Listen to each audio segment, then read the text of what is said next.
বাংলাদেশের সাথে সম্পর্ক পুনর্বিন্যাসে পাকিস্তানের কূটনৈতিক উদ্যোগ।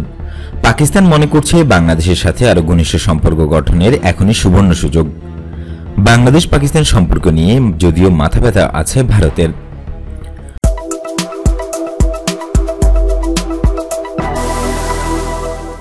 বাংলাদেশের সাথে সুসম্পর্ক পুনর্বিন্যাস করার লক্ষ্যে নীরবে প্রয়াস শুরু করেছে পাকিস্তান। এই অঞ্চলে সুনির্দিষ্ট কিছু ঘটনার প্রেক্ষাপটে দুই দেশের মধ্যে সম্পর্ক পুনঃপ্রতিষ্ঠার সুযোগ সৃষ্টি হওয়ায় এই উদ্যোগ গ্রহণ করা হয়েছে। এর সাথে পরিচিত কূটনৈতিক সূত্রগুলো মনে করছে, বর্তমান আঞ্চলিক পরিবেশ ইসলামাবাদ ও ঢাকার মধ্যে নতুন করে সম্পর্ক সৃষ্টির পরিবেশ তৈরি করেছে। গত কয়েক বছর ধরে দুই দেশের মধ্যকার সম্পর্ক উত্তেজনাকর রয়েছে। দুই দেশ এখনও বাংলাদেশ সৃষ্টি হওয়া 1971 সালের ঘটনাবলীর তিক্ত স্মৃতি থেকে মুক্তি পায়নি। কয়েক বছর আগে শেখ হাসিনার নেতৃত্বে 1971 সালে যুদ্ধাপরাধের জন্য বাংলাদেশ জামায়াতে ইসলামের কয়েকজন নেতার বিচার ও ফাঁসি কার্যকর করার সিদ্ধান্তে দুই দেশের সম্পর্ক বিভিন্ন নিম্ন পর্যায়ে নেমে আসে। পাকিস্তান এই ধরনের উদ্যোগকে রাজনৈতিকভাবে উদ্দেশ্য প্রণোদিত হিসেবে অভিহিত করে। পাকিস্তান আরও অভিযোগ জানায়, 1974 সালে পাকিস্তান ভারত ও বাংলাদেশের সাথে যে ত্রিদেশীয় চুক্তি ছিল এটি তার বরখেলাপ। ওই চুক্তি অনুযায়ী 1971 সালে ঘটনার জন্য কারো বিরুদ্ধে মামলা না করার জন্য বাংলাদেশ সহ 3 দেশ রাজি হয়েছিল।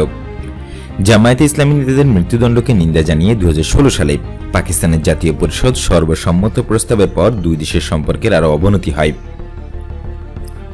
বাংলাদেশ সরকার কেবল 20 মাস পর্যন্ত পাকিস্তানি হাই কমিশনারের নিয়োগ অনুমোদন প্রত্যাখ্যান করেই ক্ষান্ত থাকেনি। শেষ পর্যন্ত ইসলামাবাদকে ঢাকার হাই কমিশনার হিসেবে ইমরান আহমেদ সিদ্দিককে নিয়োগ করার নতুন প্রস্তাব দিতে হয়েছে।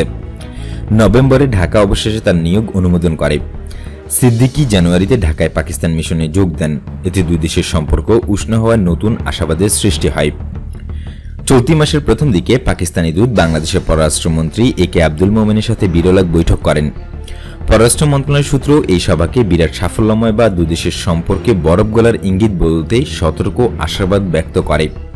তবে ভারতীয় মিডিয়া বাংলাদেশের পররাষ্ট্রমন্ত্রীর সাথে পাকিস্তানের হাই কমিশনারের বৈঠককে সতর্কতা প্রকাশ করে দাবি করে যে ভারত অন্যান্য ইস্যু নিয়ে ব্যস্ত থাকার সুযোগটি পাকিস্তান গ্রহণ করার চেষ্টা করছে। নয়াদিল্লি ও ঢাকার মধ্যে দীর্ঘদিনের সম্পর্ক রয়েছে এবং তা আরও গভীর হয় 2014 সালের মে মাসে ভারতের প্রধানমন্ত্রী নরেন্দ্র মোদী ক্ষমতাসীন হওয়ার পর। বাংলাদেশের উপর ভারতের বিরাট প্রভাব রয়েছে এবং পাকিস্তানের প্রতি প্রধানমন্ত্রী শেখ হাসিনা ওয়াজেদের অবিশ্বাসের পূর্ণ সুযোগ গ্রহণ করেছে ভারত। তবে ভারত ও বাংলাদেশ সম্পর্কে বড় ধরনের আঘাত সৃষ্টি হয় গত বছর মোদী সরকার যখন বিতর্কিত নাগরিকত্ব সংশোধনী আইন পাশ করে। এই আইনের বিরুদ্ধে বাংলাদেশে মার্চে বিশাল প্রতিবাদ হয়। ভারত বিরোধী ভাবাবেগ ক্রমবর্ধমান হারে বাড়তে থাকায় মোদীকে তার সফর বাতিল করতে হয়। এদিকে অর্থনৈতিক ও অংশীদারিত্বের প্রস্তাব দিয়ে বাংলাদেশে ঢুকে পড়েছে চীনও। ঢাকা ইতিমধ্যে চীনের বেল্ট অ্যান্ড রোড ইনিশিয়েটিভ বা বিআরআই অংশ হয়েছে। বিনা শুল্কে চীনে বাংলাদেশি পণ্যের রপ্তানির সুযোগ দিয়েছে চীন। একইভাবে কোভিড-19 মহামারী মোকাবেলায় বাংলাদেশকে সহায়তা করছে দেশটি। এই সহযোগিতার ফলে বাংলাদেশ সম্প্রতি ভারত ও চীনের মধ্যকার সামরিক উত্তেজনার নীরবতা অবলম্বন করে।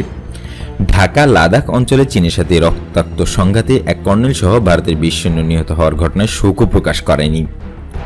পর্যবেক্ষকরা মনে করেন, পরিবর্তিত পরিস্থিতি পাকিস্তান ও বাংলাদেশের মধ্যে বিব্রতকর সম্পর্ক ঝালাই করে নেওয়ার ভালো সুযোগ সৃষ্টি করেছে। পররাষ্ট্র দপ্তরের এক সিনিয়র কর্মকর্তা বলেন, পাকিস্তান চায় বাংলাদেশের সাথে সম্পর্ক পুনর্বিন্যাস করতে। তিনি অবশ্য বলেন, এটি অন্য কোনো দেশকে লক্ষ্য করে গঠন করা হবে না।